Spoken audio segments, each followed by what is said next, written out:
تمام جماعت کو ہم دونوں کی طرف سے یا علی مدد۔ آج ہم ایک بہت خاص موضوع پر بات کرنے والے ہیں۔ یہ اسماعیلی تاریخ اور آپ کہہ لیں روحانیت سے بہت گہرا تعلق رکھتا ہے۔ جی بالکل۔ یہ وہ فہرست ہے جو پرانی اسماعیلی دعا کا ایک حصہ رہی ہے، جس میں پیروں کے نام شامل ہیں۔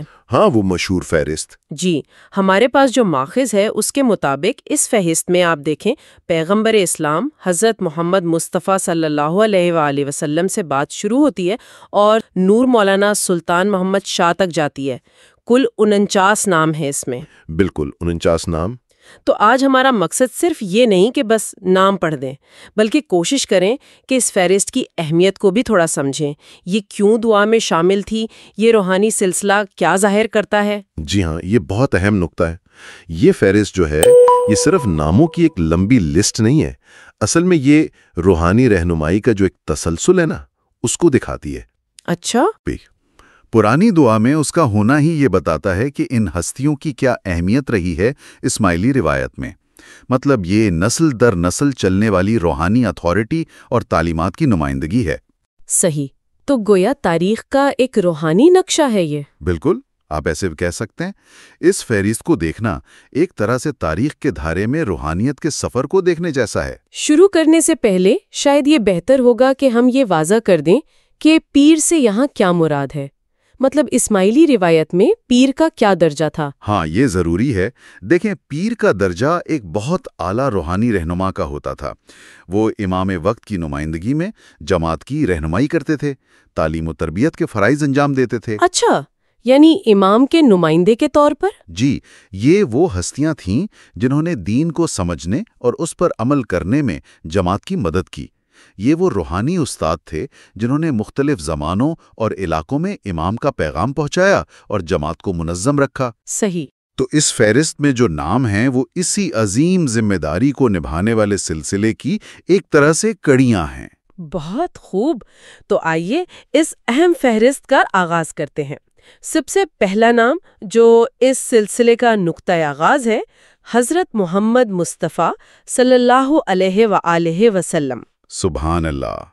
پیغمبر اسلام کے بعد یہ سلسلہ پھر یوں آگے بڑھتا ہے۔